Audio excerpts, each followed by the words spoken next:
se riippuu vaivasta, mistä elimistä ongelma tulee. Eniten on tämä eturauhanen, ja eturauhanen yleensä on niin, että joku yöllä herää monta kertaa virtsalle, rakko ei meinaa tyhjentyä.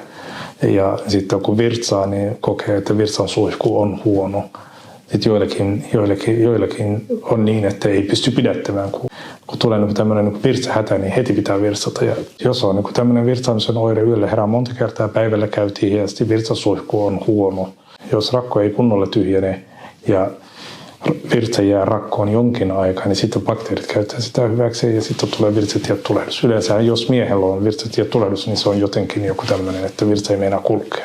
Tai jos on tämmöinen kylkykipu, jatkuvaa kylkykipua. Tai jos vaikka munuaisarvot jossain syystä niin nousee, niin se pitää selvittää, johtuuko joku tämmöinen, että munuaisesta alas virtsa ei meinaa kulkea, että siinä on joku tämmöinen tukos. Sekin pitää selvittää.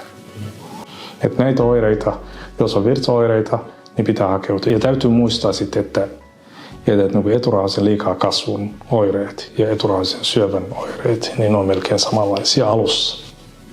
Että jos näitä oireita on, niin kannattaa hakeutua urologille, selvittää. Tähystystä pitää tehdä ja katsoa munuaisesta alas, onko kaikki hyvin. Onko mikä sitä aiheuttaa. No yleensä, jos se munuaissyövä aiheuttaa joku oire, niin se on edennyt pitkälle.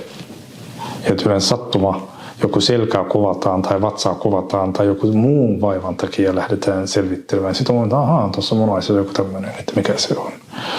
Eturauhassyöpähän on just nämä oireet, mitä mä kerroin. Että ne on semmoisia, että jos tuommoisia oireita on, niin pitää aina hakeutua lääkäriin ainakin.